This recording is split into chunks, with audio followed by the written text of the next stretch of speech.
So in this video, we are going to solve this problem, count collisions of monkeys on a polygon. So let's try to understand the problem first. So it says we are given a polygon, would be given a polygon, and there is a monkey sitting at each of the vertices, okay? And then it says that monkeys will be moving, okay? And so this monkey A can move to its next vertex, which is here or here, okay? So each monkey can move to their corresponding neighboring vertices, okay? And it says that we have to find the total number of ways in which at least there would be one collision among the monkeys, okay? So if you see, each monkey has two options, either to move in a counterclockwise direction or in a clockwise direction, and we have to find the number of ways in which there would be at least one collision when the monkeys will move. So there is a little bit of confusion here. It doesn't says that monkeys can only move across the edges, okay? Because there's a possibility that this monkey can move like this and this monkey can move like this, and there would be no collision. But the submitted solution or the expected solution expects that the monkeys move across this edge so that there is a collision, okay, when they are moving in opposite directions. So to solve this, we have to think like how many total number of ways are there in which the monkeys can move. So as I said, each monkey can move by two possible ways. So if there are n monkeys, so we have 2 to the power n possible ways, okay?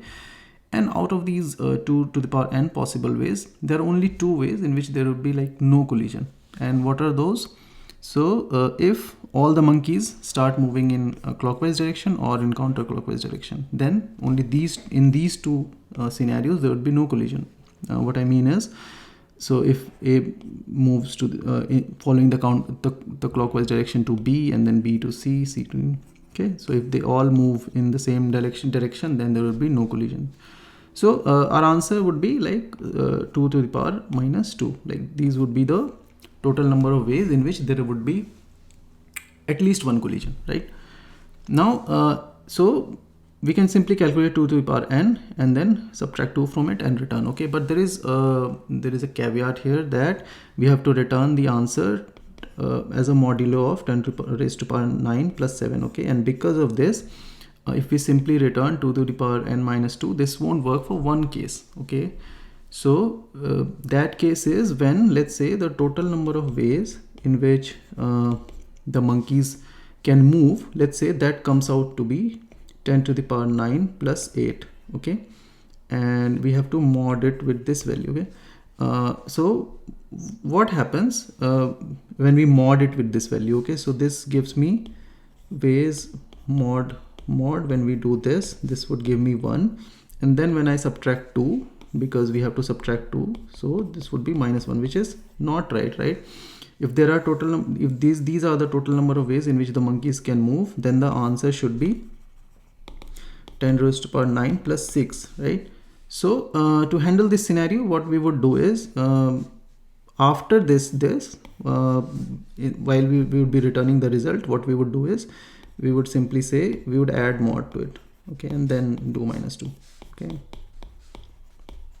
So this would solve this edge case, and there's nothing more in this problem. So let's code it. So here is the easy solution. I'll be writing a recursive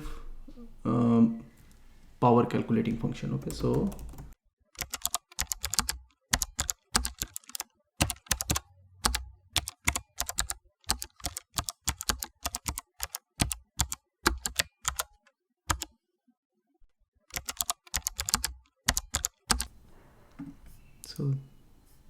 that works. That already beats 100%.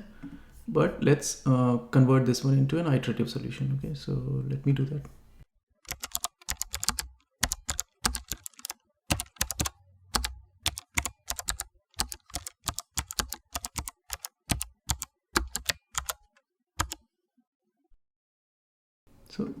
So that is it for this video. Let me know if you didn't understand anything. We can discuss in comments. Thanks for watching.